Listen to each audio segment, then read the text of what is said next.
y el número de átomos en el núcleo crítico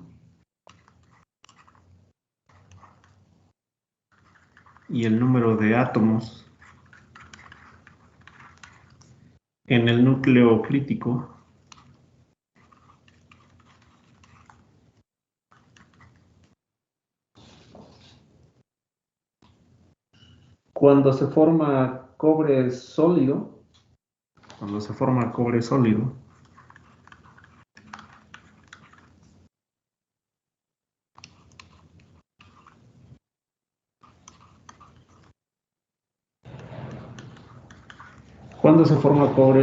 por nucleación homogénea.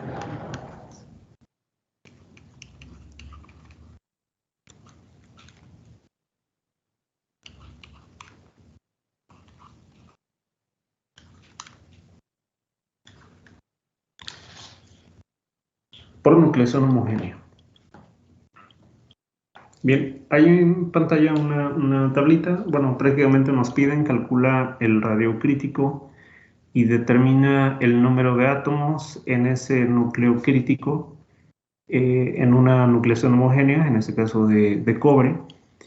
Y en la tabla que tenemos al lado, es la tabla 8.1, son diferentes valores pues ya de solidificación, de calor latente de fusión, energía superficial y subenfriamientos típicos para generar, durante los procesos de nucleación homogénea de diferentes materiales, bueno, principalmente metales en este caso. Tenemos por ahí a galio, bismuto, plomo, plata, cobre, níquel, hierro. Tenemos algunos cloruros, cloruro de sodio, cloruro de cesio, agua. Primer columna viene la temperatura de solidificación, sale la temperatura a la cual pues vamos a tener ese punto de solidificación. Algo importante, pues bueno, nos solicitan el dato del cobre. Vamos a poner por aquí datos. El cobre, pues bueno, tendrá una temperatura de solidificación de acuerdo a la tabla. TM le vamos a poner. Aquí se encuentra el cobre. Su temperatura de solidificación son de 1085 Celsius. Sobre esa misma línea, bueno, en la segunda columna, tenemos el calor latente de fusión para el cobre, que en este caso aquí se estará representando el valor de delta HF, o lo que inicialmente habíamos definido simplemente como L, de calor latente de fusión. Es un valor de energía por unidad de volumen, 1628. En este caso son joules sobre centímetro cúbico. Joule sobre centímetro cúbico. Para el mismo cobre, en la cuarta columna, tenemos la energía de superficie o la energía interfacial entre el núcleo y el sólido. Y vamos a tener aquí un valor de sigma SL, que es igual a 177 por 10 a la menos 7. Y en ese caso son joules sobre centímetro cuadrado, unidades de superficie, unidades de área. Y bueno, por otro lado tenemos un subenfriamiento típico para nucleación homogénea. Es un valor de delta T. A pesar de que yo lo puedo controlar, yo puedo definir cuánto es mi valor de delta T, de acuerdo a las condiciones del tratamiento que yo diseñe. Pero hay valores, digamos, ya como específicos de cuánto es ese valor delta T para generar específicamente pues, un proceso de nucleación homogénea. En ese caso nos indica esta tablita que la nucleación homogénea o el subenfriamiento para nucleación homogénea es de 236 Celsius.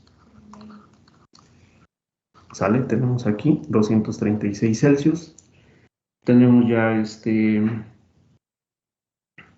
los datos. Y bueno, de esta ecuación, pues podemos hacer lo siguiente. Primero que nada, lo importante es que vamos a trabajar las temperaturas pues, en valor absoluto. Y la temperatura de fusión, pues bueno, son 1085 Celsius más 273. ahí. 1358. 1358 Kelvin. Y por otro lado, el valor de delta T, ¿cuánto es en Kelvin? Más 273. Vamos a tener 236 Celsius más 273. ¿Cuánto nos da? 510. 509. 509. Ok, perfecto. 509. Bien, entonces, pues ahora sí, de forma directa con la ecuación que tenemos para radio crítico, pues bueno, radio crítico va a ser igual a la ecuación anterior que teníamos, 2 veces sigma SL, 2 veces la energía interfacial, que va a multiplicar la temperatura de fusión, bueno, solidificación, perdón, dividido entre el calor latente, delta HF, y bueno, también dividido entre el valor de delta T, que representa el subenfriamiento. Entonces, pues el radio crítico va a ser igual a 2, que va a multiplicar a 177 por 10 a la menos 7, por 10 a la menos 7 joules sobre centímetro cuadrado, que va a multiplicar a la temperatura de solidificación, 1358 Kelvin, y esto dividido entre, no se me pasó por ahí algún cuadrado o algo, ¿no, verdad? Creo que no. Dividido entre calor latente, 1628, en este caso joules, sobre centímetro cúbico, dividido entre delta T, y delta T es 509 Kelvin. Y bueno, ¿qué vamos a cancelar? Pues bueno, vamos a cancelar Kelvin con Kelvin, vamos a cancelar joules con joules. Y bueno, estamos dividiendo algo entre centímetro cúbico. Bueno, tenemos la división de la división en centímetro cúbico. Ese centímetro cúbico pasa multiplicando y en realidad tendríamos centímetro cúbico sobre centímetro cuadrado. Y al final nos van a quedar unidades de centímetros solamente. Y numéricamente, ¿esto cuánto nos da? 5.8 por 10 a la menos 8, profe. 5.8 por 10 a la menos 8. Sí, a mí menos también 8. me salió eso. Ok. 5.8 por 10 a la menos 8. 5.8 por 10 a la menos 8 centímetros. Ok, muy bien. Ya tenemos ahí el valor de radio crítico. Y después el problema nos está por ahí pidiendo calcule el tamaño de radio crítico y el número de átomos en el núcleo crítico.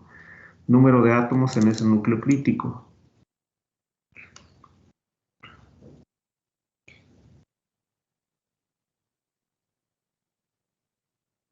Y bueno, para eso necesitamos valores. ¿Qué valores necesitamos? Necesitamos el parámetro de red en este caso, del cobre, que es una estructura FCC, una estructura cúbica centrada en las caras.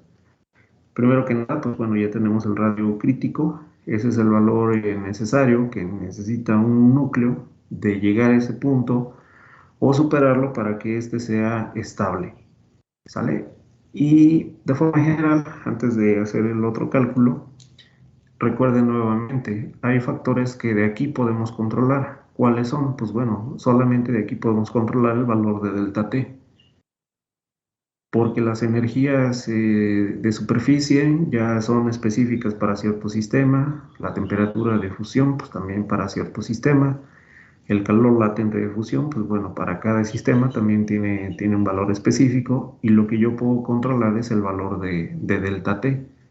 Aquí nos dan uno sugerido, nos dan un subenfriamiento típico para nucleación de cada sistema, pero ese nosotros lo podemos controlar y podemos controlar el radio crítico. Y recuerden que controlando el radio crítico, pues podemos propiciar que una transformación sea más fácil o sea más sencilla. Me dicen cuando pueda cambiar diapositiva.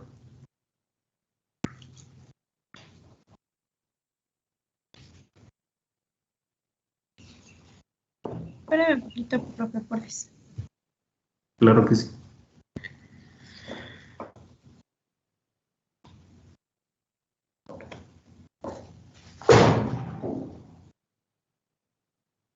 Profe, Dime.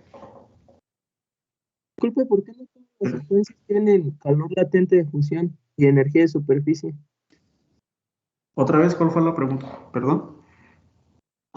¿Por qué no todas las sustancias tienen calor latente de fusión y energía de superficie? Ok, en el caso de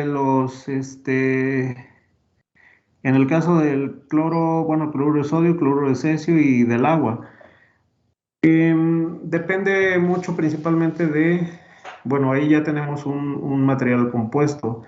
Esa energía de superficie, pues depende quizá, digamos, de la proporción. ¿A qué me refiero? Cloruro de sodio como tal, pues se trata de un sólido, o sea, necesitarías tú llevarlo hasta a un estado líquido o tenerlo a lo mejor en alguna disolución, donde pues ya las condiciones van a cambiar, ¿no? Hay un factor de concentración, digamos, implícito en ese sistema, también en el cloruro de cesio, y en el caso del agua, pues bueno, va a tener también un calor latente de fusión, no viene especificado ahí, pero viene implícito, por ejemplo, la temperatura de solidificación, viene un subenfriamiento, pero no hay una energía de superficie como tal. Digamos que el radio pues es demasiado pequeño para que el agua pueda solidificar, que bueno, prácticamente el calor latente de fusión ahí no viene especificado. Pero hay otros compuestos más pesados que digamos que sí te generan una interfase o una energía muy importante, digamos, pues al momento de que este empieza a solidificar. Podríamos decir que en el cloruro de sodio, cloruro de cesio y en el agua, pues esas fuerzas de superficie pues no son tan grandes que incluso podrían ser despreciables en algún momento. O sea, ¿a qué me refiero? Es más fácil formar un cristal de cloruro de sodio, de cloruro de cesio. Es fácil que el agua pueda solidificar, pero no de esta forma el hierro, el níquel, el cobre y la plata, por ejemplo. O sea, ya hay fuerzas muy importantes entre la fase líquida y la sólida que sí necesitan tomarse en consideración porque directamente o fácilmente no se pueden transformar.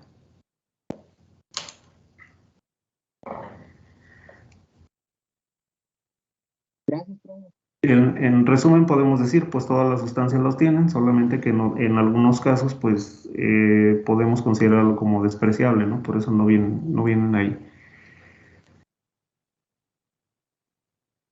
Ok, profe, gracias. Sí, de nada. Paso diapositiva. Aquí necesitamos otros datos que no nos da directamente el problema o la tabla, que son datos ya del parámetro de red del cobre, por ejemplo. Vamos a escribir en la otra diapositiva el parámetro de red del cobre. Bueno, primero que nada es una estructura FCC, cúbica centrada en las caras, y tiene un parámetro de red A0 que es igual a 3615 nanómetros. 3615 nanómetros.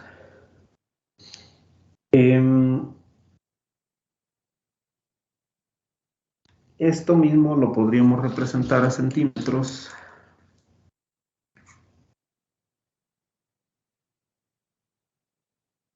Lo podríamos representar a centímetros, o bueno, primero lo podríamos representar a metros como punto 300, bueno, 3615 por 10 a la menos 9 metros, ¿no? Y en centímetros, ¿cuánto sería? Punto 3615 por 10 a la ¿qué? Menos 7. ¿Menos 7? Menos 8. O menos 8. Menos 8, ¿no? ¿Sale? Sería menos 8 centímetros. Vamos a dejarlo en centímetros debido a que el radio que obtuvimos, el radio crítico, pues lo obtuvimos en centímetros. Y podemos obtener el volumen de la celda unitaria si tenemos este parámetro de Brett. Volumen de la celda unitaria. Bueno, simplemente vamos a poner volumen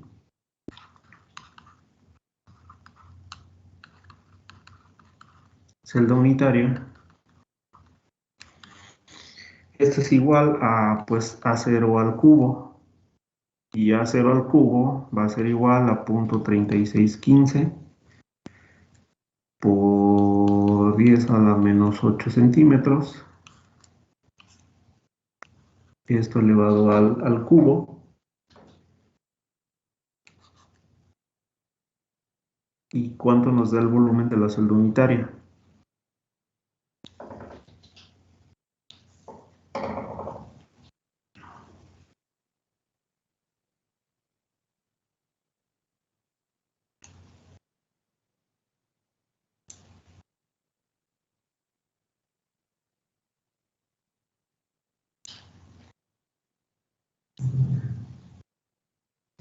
A mí me salió 4.7 por 10 a la menos 26.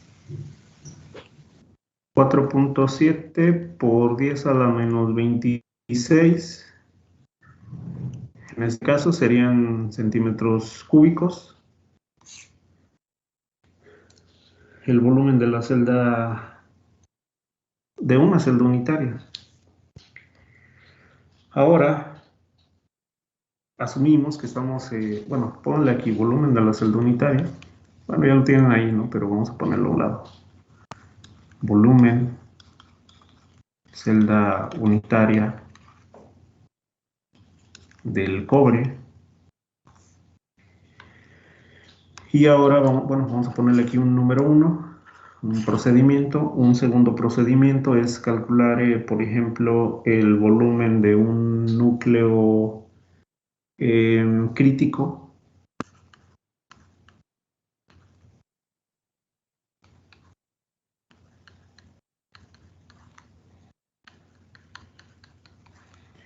Como estamos asumiendo, pues, nucleación homogénea, pues asumimos que es una esfera, ¿no? Ese núcleo.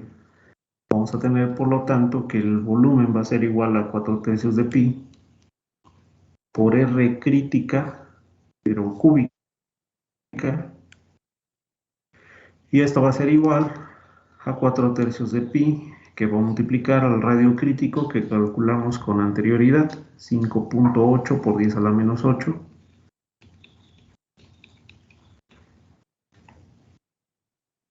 Centímetros al cubo.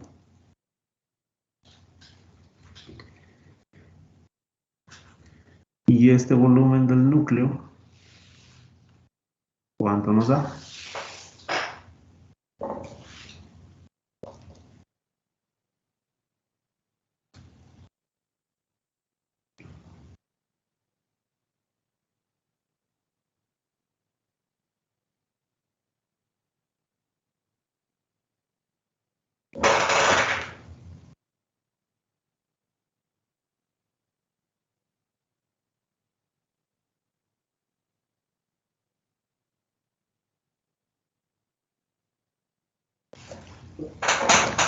Me da 8.1728, profe, 8.1728 por 10 a la menos 22.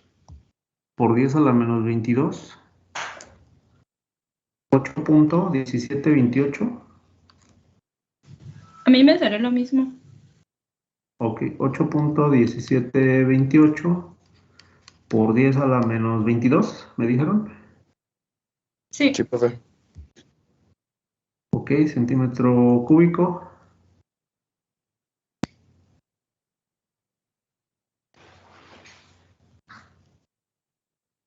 Ok. ¿Alguien más? ¿Todos igual?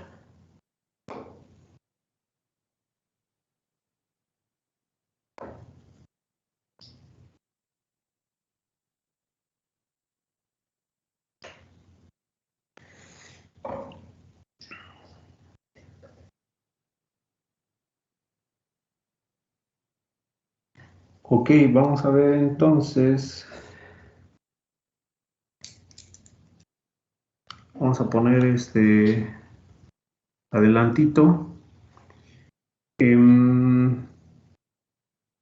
Número de, perdón, no es cierto. Más bien, cantidad de celdas unitarias, vamos a poner.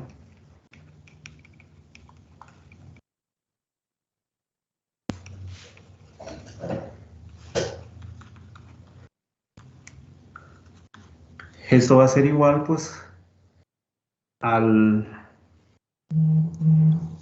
volumen de la celda, perdón, al volumen de la esfera, más bien. 8.1728 por 10 a la menos 22 centímetros cúbicos dividido entre 4.7, que es el de una celda unitaria. Vamos a ver cuántas celdas unitarias tenemos en ese núcleo. 4.7 por 10 a la menos 26 centímetros cúbicos. ¿Y esto cuánto les da? Vamos a ponerle aquí cantidad de celdas unitarias. Profe, Dime, creo que sí nos... ¿te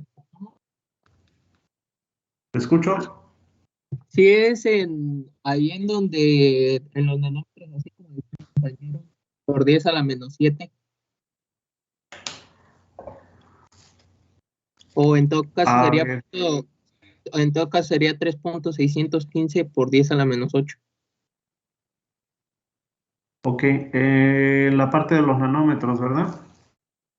Sí, es que yo también me Porque, confundí, es que lo estaba tomando como Armstrong. ok. En el caso de nanómetros, sí estamos seguros que es por 10 a la menos 9, ahí no hay ningún problema, ¿sale? Más bien, vamos a hacer lo siguiente. Si queremos cambiar esos metros, pues a centímetros, hay que dividir, ¿no? Sobre metro. Y un metro es equivalente entonces a 100 centímetros. Y de aquí, cancelamos centímetro y tendríamos la misma cantidad multiplicada por 1 por 10 a la 2, ¿no? Menos 9 más 2, pues vamos a tener menos 7, efectivamente. Punto 3615 es correcto. Punto 3615 por 10 a la menos 7 centímetros.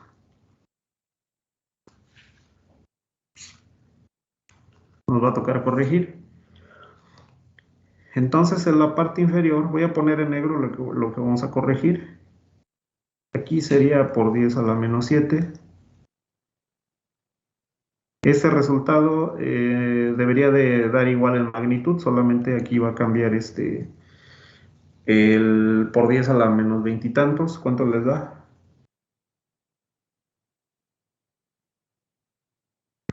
23, profe. 23. Sí. 4.7 por 10 a la menos 23. Ok, aquí Sí. sería 23. El radio, ese sí está bien, el radio crítico.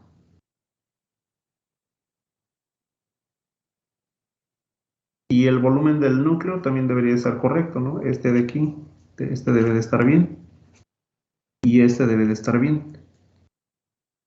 Entonces más bien aquí sería 8.17 por 10 a la menos 23 dividido entre 4 puntos, es cierto. Aquí es 22, este lo estoy confundiendo, y este debería de ser 23. Sale, estamos dividiendo prácticamente el volumen del núcleo entre el volumen de una celda unitaria para obtener la cantidad de celdas unitarias. Podemos incluso escribir por aquí una ecuación. Vamos a poner cantidad de celdas unitarias.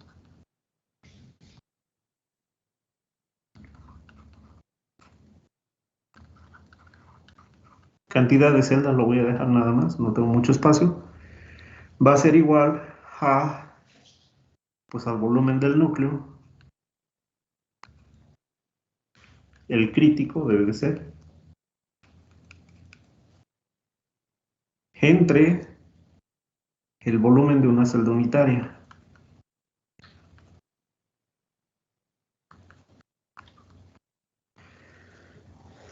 Prácticamente nos repartimos, ¿no? Tenemos 1.000.000 de pesos, somos 30 y tantos, ¿de cuánto nos toca, no?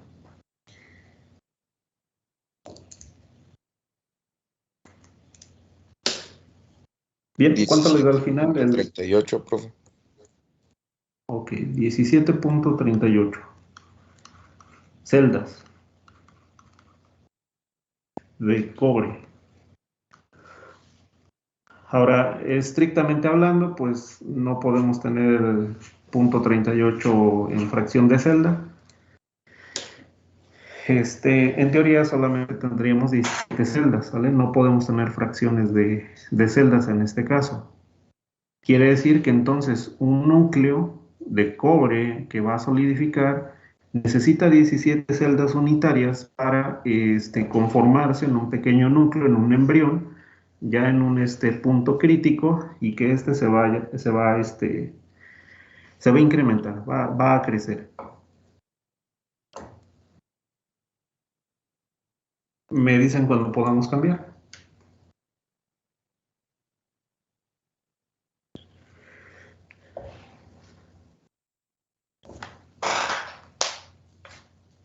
Un segundo, profe. Claro que sí. Profe, entonces ya nada más dejamos 17 cerrados. Sí, podemos dejarlo como 17 cerrados, o para el siguiente cálculo lo vamos a dejar como 17 cerrados. ¿Sale? Porque no podemos tener una fracción de celda. Ya nomás lo multiplicamos por 4, ¿verdad? Exactamente, por 4 átomos en cada celda, y ahora sí ya tenemos la cantidad de átomos que van a conformar un núcleo crítico.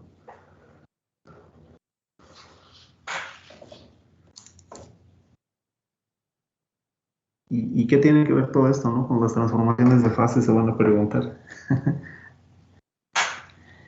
Bueno, es precisamente una transformación. Bien, cambio de diapositiva. Y ahora sí, mencionamos que en un núcleo crítico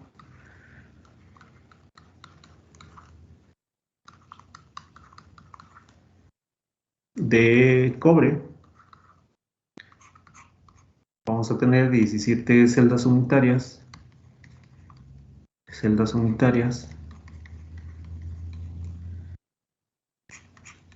Mencionamos que el cobre pues tiene una estructura FCC que tiene 4 átomos. 4 átomos de cobre. Y entonces pues el número de átomos, vamos a ponerlo acá.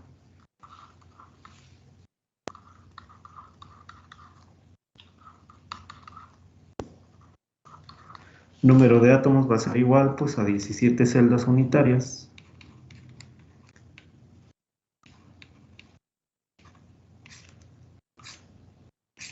Que va a multiplicar a 4 átomos por celda.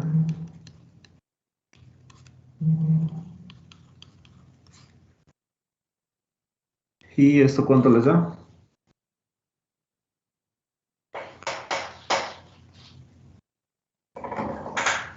68. 68, ok. 68 átomos. 68 átomos conforman un núcleo crítico.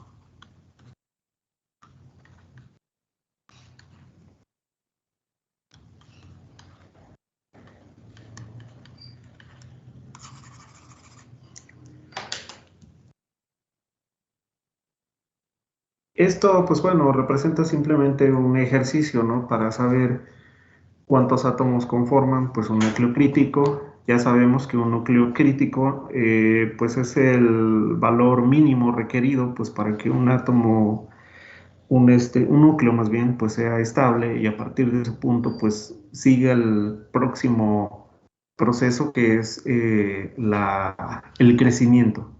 Recuerden que por ahí al inicio del curso les mencionaba una gráfica que tiene como forma de S. Esa gráfica en forma de S pues representa la fracción de transformación con relación al tiempo, y teníamos 3 etapas, aunque las principales y las más importantes y las más reportadas son las de nucleación y crecimiento. Aquí solamente estamos hablando puramente de nucleación. La etapa de crecimiento ya involucra como tal, ya, bueno, específicamente a la cinética de la transformación.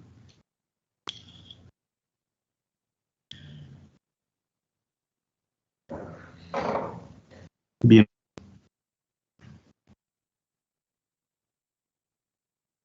Ya vimos por aquí algunas cuestiones en cuanto a la nucleación homogénea, que involucran en qué condiciones pues una fase puede ser estable, y siempre por ahí les pone la pregunta, ¿no? Ahora, pues, ¿qué tan rápido se puede dar ese proceso de nucleación? Podemos escribir como siguiente punto: velocidad de nucleación homogénea.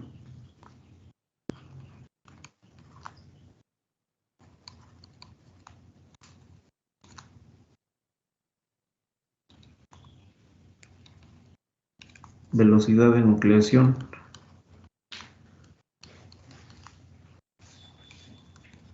homogénea.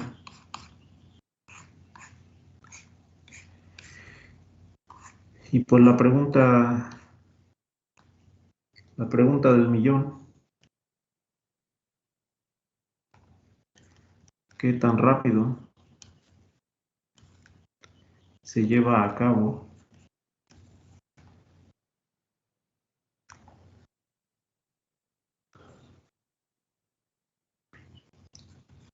la nucleación de un sólido?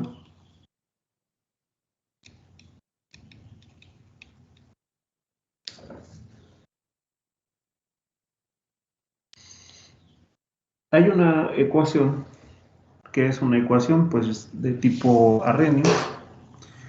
Vamos a poner aquí C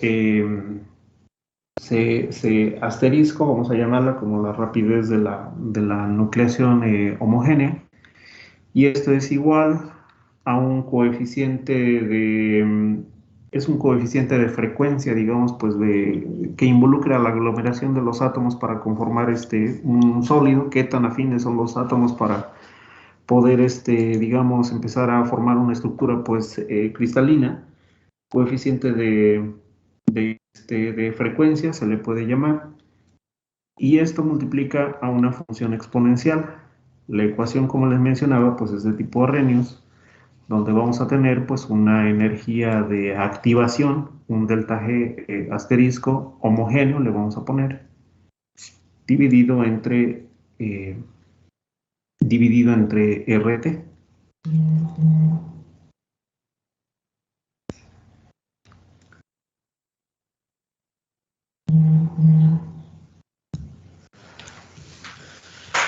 Bien, y entonces, pues en esta ecuación, ¿qué es lo que nosotros tenemos? Pues bueno, nos va a indicar qué tan rápido se puede llevar a cabo esta transformación, pero también con relación a la temperatura. Recordando que la temperatura pues es un factor importante. ¿Por qué razón? Porque nos da la pauta primero para tener un radio pequeño, para tener una energía de activación también pequeña. Cuando el incremento del delta T pues es muy grande, se se reducen las condiciones necesarias para formar una fase estable. Y tenemos nuevamente en esta ecuación, la que está en azul, el factor de temperatura. ¿Qué quiere decir? Que también la rapidez se va a afectar con el hecho de incrementar de forma gradual la temperatura, o de incrementar o de reducir más bien de forma lenta la temperatura. No es lo mismo que ustedes pues tengan en una mufla a alta temperatura pues un acero, que lo enfríen rápidamente en agua. Hay una transformación, hay un proceso de transformación llamado adifusional, que bueno, vamos a ver por ahí en la unidad de número 3 más o menos, pero no es lo mismo también que lentamente hagan ese proceso de enfriamiento, que apaguen simplemente la mufla, no saquen su pieza de la mufla, la dejen ahí. Va a existir una difusión, va a existir pues un acomodo de los átomos, pero a final de cuentas ese factor de temperatura pues también está involucrado, ¿no? en esta transformación. Podemos escribir, vamos a poner acá, C crítico representa la rapidez de la transformación.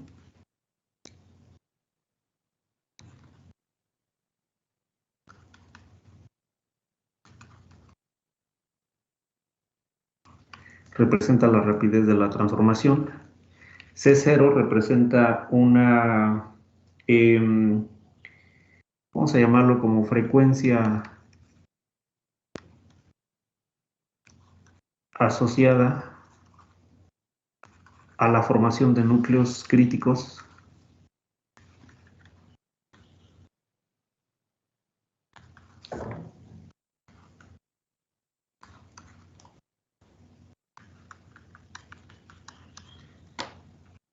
Delta G, ya habíamos mencionado que se trata de una energía de activación.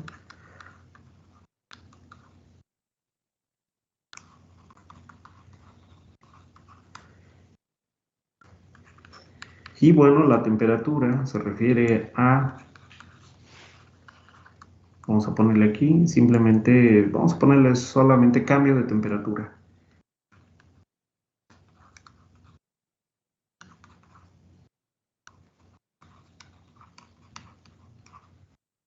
Cambio de temperatura. Es una ecuación de Arrhenius. Esa ecuación de Arrhenius se puede linealizar a través de logaritmos naturales.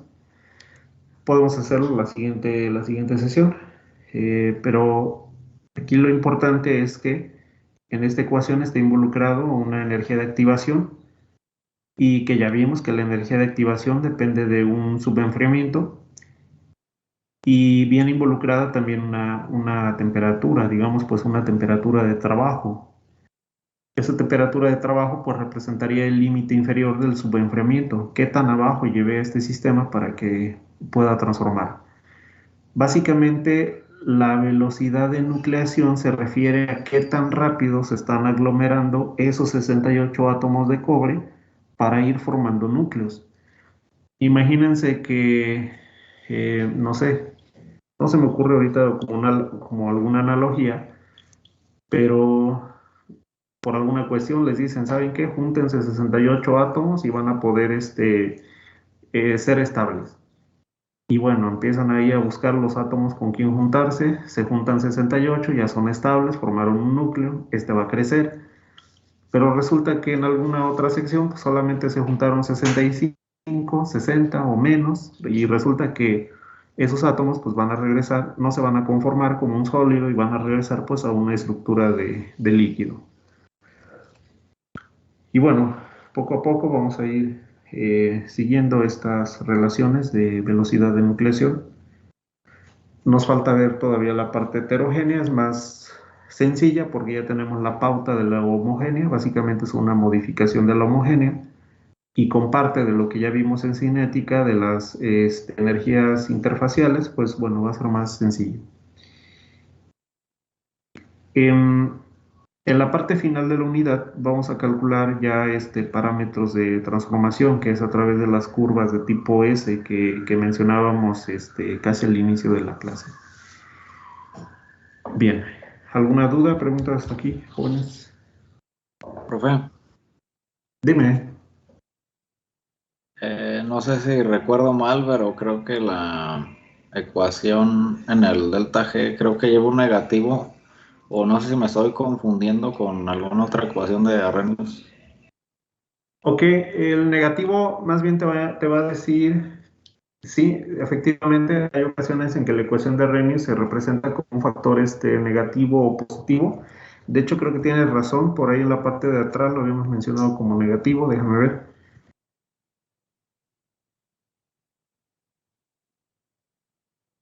A ver si, ahí si lo encuentran en sus apuntes, me dicen. De hecho, aquí está, mira, la cinética V, si la tienen ahí en pantalla, es pues un factor A por la exponencial de menos Q. Sí tiene razón, es un factor negativo para el proceso de transformación. Agréguenle ahí el negativo, por favor.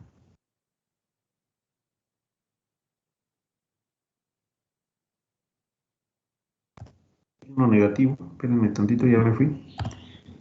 Ahí está. Póngale aquí el valor negativo. Lo que pasa es que si el signo es negativo o positivo, te indican cuestiones distintas. Cuando es negativo, te indica una barrera energética que tú tienes que librar, digamos, pues para que el proceso vaya en una dirección. Y cuando es positivo, pues el proceso va, digamos, en la dirección contraria. Es básicamente te indica si la reacción es en un sentido o en otro. Si vas de alfa, por ejemplo, a beta, o al revés, o de beta hacia alfa. Eso te podría indicar ese signo negativo. ¿Sale? Pero lo hemos estado manejando negativo y es negativo, así lo vamos a manejar. Corrijan solamente esa última ecuación. Profe, una pregunta. Dime, ¿te escucho? Bueno, ¿el tamaño del radio crítico puede ser también el tamaño de los granos?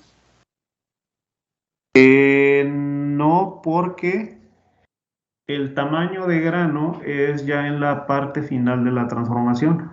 O sea, esos 68 átomos es un primer núcleo que se forma, pero después, como ya es estable, se le van a ir agregando pues más átomos. Vas a tener ya, no sé, 1000 átomos, 100,000 átomos y por lo tanto el tamaño va a ser mayor.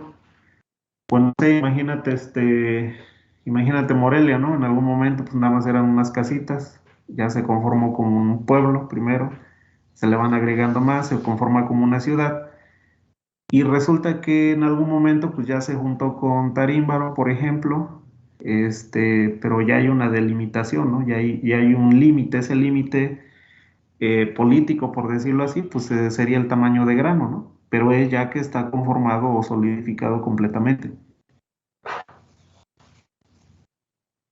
Ah, ok, que me estaba confundiendo. Gracias. No, ese es puro núcleo pequeñito antes de que todo solidifique.